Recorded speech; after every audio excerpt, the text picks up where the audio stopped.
Alrighty, and we are live. Let me make sure that we're live on YouTube. Give me just a moment. Okay, we're live there. And on Rumble, are we live here? We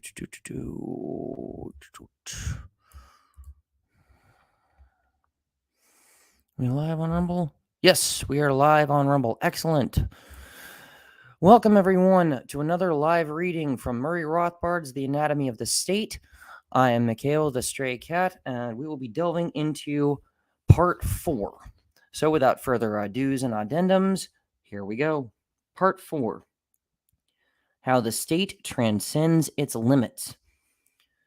As Bertrand de Jouvenel has sagely pointed out, through the centuries, men have formed concepts designed to check and limit the exercise of state rule, and one after another, the state, using its intellectual allies, has been able to transform these concepts into intellectual rubber stamps of legitimacy and virtue to attach to its decrees and actions.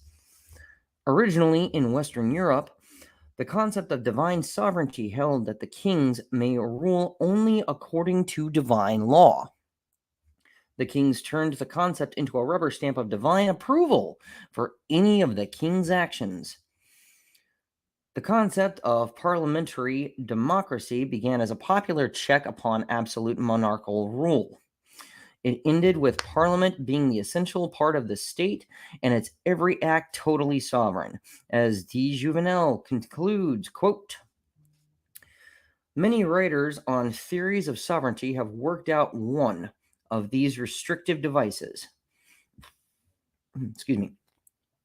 But in the end, every single such theory has, sooner or later, lost its original purpose and come to act merely as a springboard to power by providing it with the powerful aid of an invisible sovereign with whom it could in time successfully identify itself. End of quote. Bulletin point 20. De Jouvenel on Power Op Sit, page 27 FF. Similarly, with more specific doctrines, the natural rights of the individual enshrined in John Locke and the Bill of Rights became a statist right to a job. Utilitarianism turned from arguments for liberty to arguments against resisting the state's invasions of liberty, etc. Certainly, the most ambitious attempt to impose limits on the state has been the Bill of Rights and other restrictive parts of the American Constitution, in which written limits on government became the fundamental law to be interpreted by a judiciary supposedly independent of the other branches of government. All Americans are familiar with the process by which the construction of limits in the Constitution has been inexorably broadened over the last century. But few have been as keen as Professor Charles Black to see that the state has, in the process, largely transformed judicial review itself from a limiting device to yet another instrument for furnishing ideological legitimacy to the government's actions. For if a judicial decree of unconstitutional is a mighty check to government power, an implicit or explicit verdict of constitutional is a mighty weapon for fostering public acceptance of even greater government power. Kind of profound, isn't it? Professor Black begins his analysis by pointing out the crucial necessity of legitimacy for any government to endure. This legitimation, signifying basic majority acceptance of the government and its actions. Bulletin point 21. Charles L. Black, Jr., The People and the Court, New York, Macmillan, 1960, page 35 FF. Acceptance of legitimacy becomes a particular problem in a country such as the United States, where substantive limitations are built into the theory on which the government rests. End of quote. What is needed, adds Black, is a means by which the government can assure the public that its increasing powers are indeed constitutional. And this, he concludes, has been the major historic function of judicial review. Let Black illustrate the problem. Quote, "The supreme risk to the government is that of disaffection and a feeling of outrage widely disseminated throughout the population and loss of moral authority by the government as such, however long it may be propped up by force or inertia or the lack of an appealing and immediately available alternative. Almost everybody living under a government of limited powers must sooner or later be subjected to some governmental action, which, as a matter of private opinion, he regards as outside the power of government or positively forbidden to the government. A man is drafted, though he finds nothing in the Constitution about being drafted. A farmer is told how much wheat he can raise. He believes, and he discovers that some respectable lawyers believe with him, that the government has no more right to tell him how much wheat he can grow than it has to tell his daughter whom she can marry. A man goes to the federal penitentiary for saying what he wants to, and he paces his cell reciting, quote, "Congress shall make no laws abridging the freedom of speech," unquote. A businessman is told what he can ask and must ask for buttermilk. The danger is real enough that each of these people, and who is not of their number, will confront the concept of governmental limitation with the reality, as he sees it, of the flagrant overstepping of actual limits, and draw the obvious conclusion as to the status of his government with respect to legitimacy. End of quote, bulletin point 22, IBID, page 42 to 43. This danger is averted by the states propounding the doctrine that some one agency must have the ultimate decision on constitutionality, and that this agency, in the last analysis, must be part of the federal government. Bulletin point 23. The prime and most necessary function of the Supreme Court has been that of validation, not that of invalidation. What a government of limited powers needs at the beginning and forever is some means of satisfying the people that it has taken all steps humanly possible to stay within its powers. This is the condition of its legitimacy, and its legitimacy in the long run is the condition of its life. And the court, through its history, has acted as the legitimation of the government. IBID, page 52. For while the seeming independence of the federal judiciary has played a vital part in making its actions virtual holy writ for the bulk of the people, it is also and ever true that the judiciary is part and parcel of the government apparatus and appointed by the executive and legislative branches. Black admits that this means that the state has set itself up as a judge in its own cause, thus violating a basic juridical principle for aiming at just decisions. Juridical? I'm honestly not sure how that's pronounced. Interesting word. He brusquely denies the possibility of any alternative. Bulletin point 24. To Black, this solution, while paradoxical, is blithely self-evident. Quote, "The final power of the state must stop where the law stops it. And who shall set the limit? And who shall enforce the stopping against the mightiest power? Why, the state itself, of course, though it's through its judges and its laws. Who controls the temperate? Who teaches the wise?" End of quote. IBID, pages 32 to 33. And, quote, where the questions concern governmental power in a sovereign nation, it is not possible to select an umpire who is outside government. Every national government, so long as it is a government, must have the final say on its own power. End of quote. IBID, pages 48 to 49.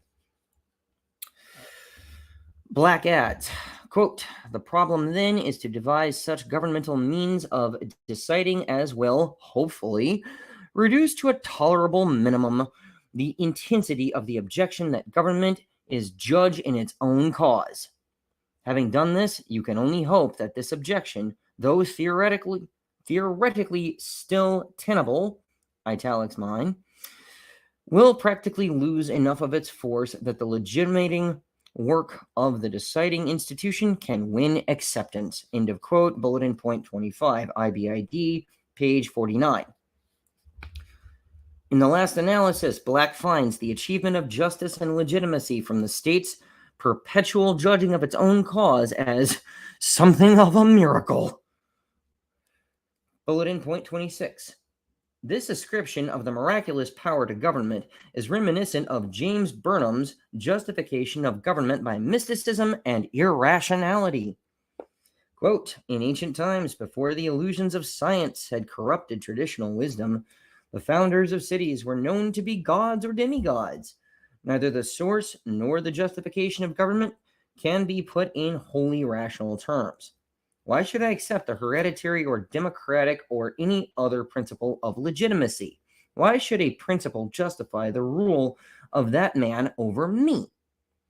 I accept the principle, well, because I do, because that is the way it is and has been. Unquote. James Burnham, Congress and the American Tradition, Chicago, Regnery, 1959, pages 3 through 8. But what if one does not accept the principle? What will the way be then?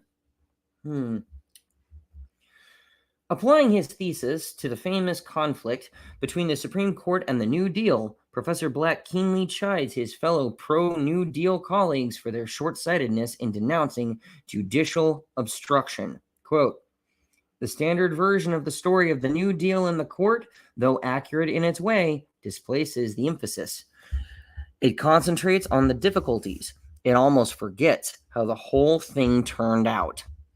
The upshot of the matter was, and this is what I like to emphasize, that after some 24 months of balking, the Supreme Court, without a single change in the law of its composition or indeed in its actual manning, placed the affirmative stamp of legitimacy on the New Deal and on the whole new conception of government in America.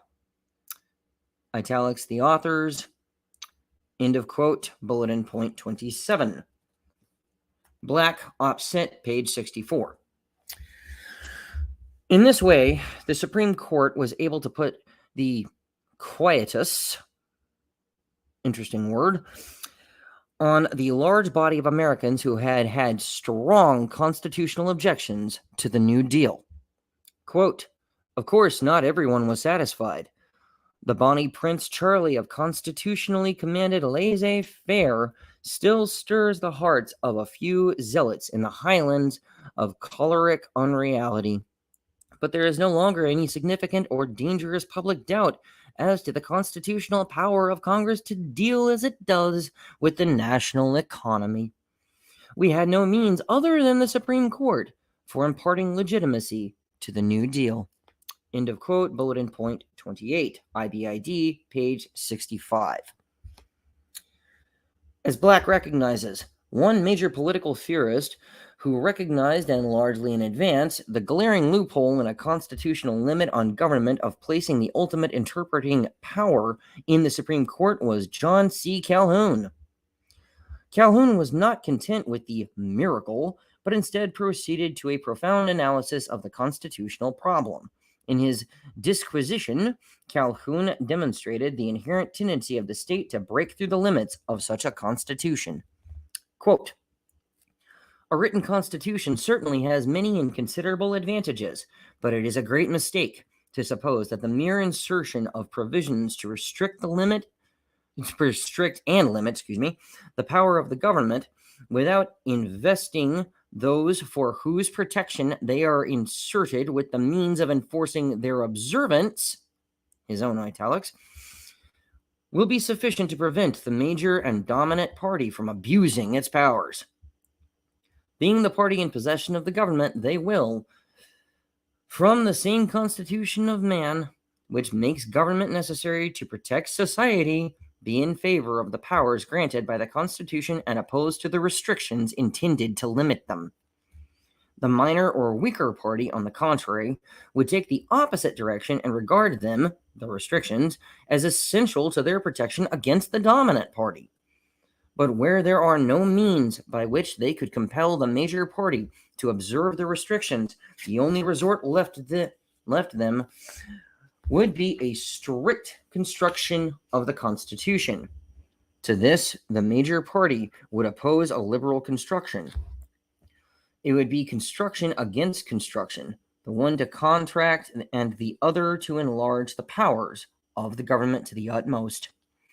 But of what possible avail could the strict construction of the minor party be against the liberal construction of the major, when the one would have all the power of the government to carry its construction into effect, and the other be deprived of all means of enforcing its construction?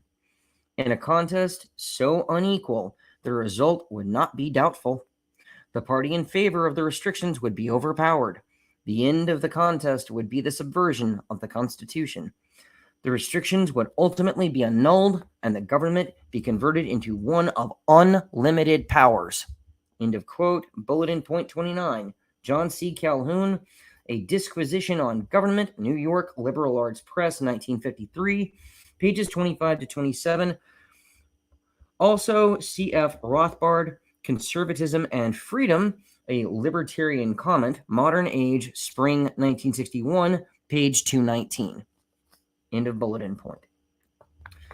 One of the few political scientists who appreciated Calhoun's analysis of the Constitution was Professor J. Allen Smith. Smith noted that the Constitution was designed with checks and balances to limit any one governmental power, and yet had then developed a Supreme Court with a monopoly of ultimate interpreting power. If the federal government was created to check invasions of individual liberty by the separate states, who was to check the federal power? Smith maintained that implicit in the check and balance idea of the Constitution was the concomitant, strange word, view that no one branch of government may be conceded the ultimate power of interpretation. Quote, it was assumed by the people that the new government could not be permitted to determine the limits of its own authority, since this would make it, and not the Constitution, supreme. Unquote. Bulletin point 30. J. Allen Smith, The Growth and Decadence of Constitutional Government, New York, Henry Holt and Company, 1930, page 88. Smith added, quote, it was obvious that where a provision of the Constitution was designed to limit the powers of a governmental organ, it could be effectively nullified if its interpretation and enforcement were left to the authorities it was designed to restrain. Clearly, common sense required that no organ of the government should be able to determine its own powers. Unquote. IBID, page 87. Clearly, common sense and miracles dictate very different views of government. The solution advanced by Calhoun and seconded in this century by such writers as Smith was, of course, the famous doctrine of the concurrent majority.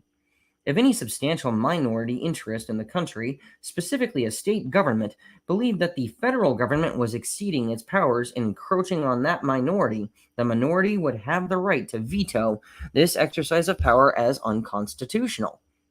Applied to state governments, this theory implied the right of nullification of a federal law or ruling within a state's jurisdiction. In theory, the ensuing constitutional system would assure that the federal government check any state invasion of individual rights, while the states would check excessive federal power over the individual. And yet, while limitations would undoubtedly be more effective than at present, there are many difficulties and problems in the Calhoun solution.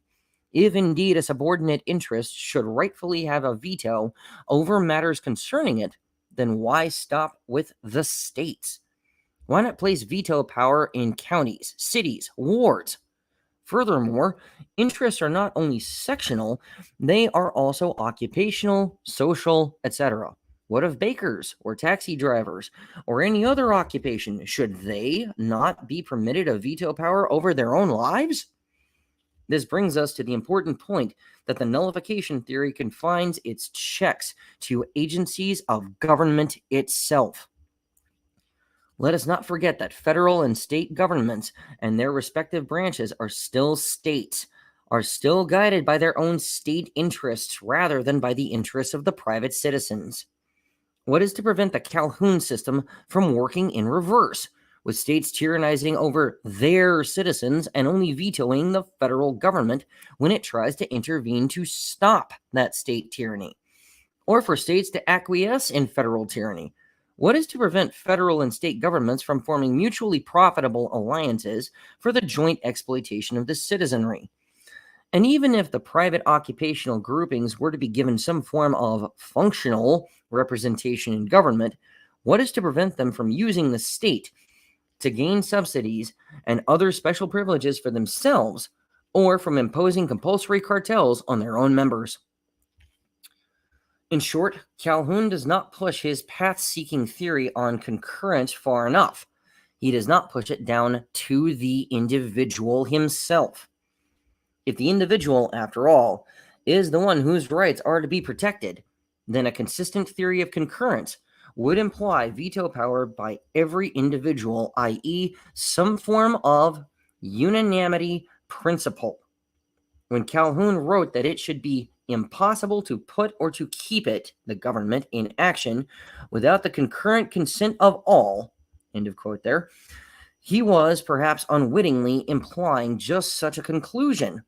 Bulletin point 31, Calhoun, op. cit., page 20 to 21. But such speculation begins to take us away from our subject, for down this path lie political systems which could hardly be called states at all. Bulletin point 32. In recent years, the unanimity, hate that word, principle has experienced a highly diluted revival, particularly in the writings of Professor James Buchanan. Injecting unanimity into the present situation, however, and applying it only to changes in the status quo and not to existing laws, can only result in another transformation of a limiting concept into a rubber stamp for the state. If the nature of the initial point of origin then makes all the difference. Wait a minute. If the unanimity principle is to be applied only to changes in laws and edicts, the nature of the initial point of origin then makes all the difference. Cf. James Buchanan and Gordon Tullock, The Calculus of Consent, Ann Arbor University of Michigan Press, 1962, Passim. Apologies there, it's very small print. My bad. Thus, the state has invariably shown a striking talent for the expansion of its powers beyond any limits that might be imposed upon it. Since the state necessarily lives by the compulsory confiscation of private capital, and since its expansion necessarily involves ever greater incursions on private individuals and private enterprise, we must assert that the state is profoundly and inherently anti-capitalist. In a sense, our position is the reverse of the Marxist dictum that the state is the executive committee of the ruling class, in the present day supposedly the capitalists.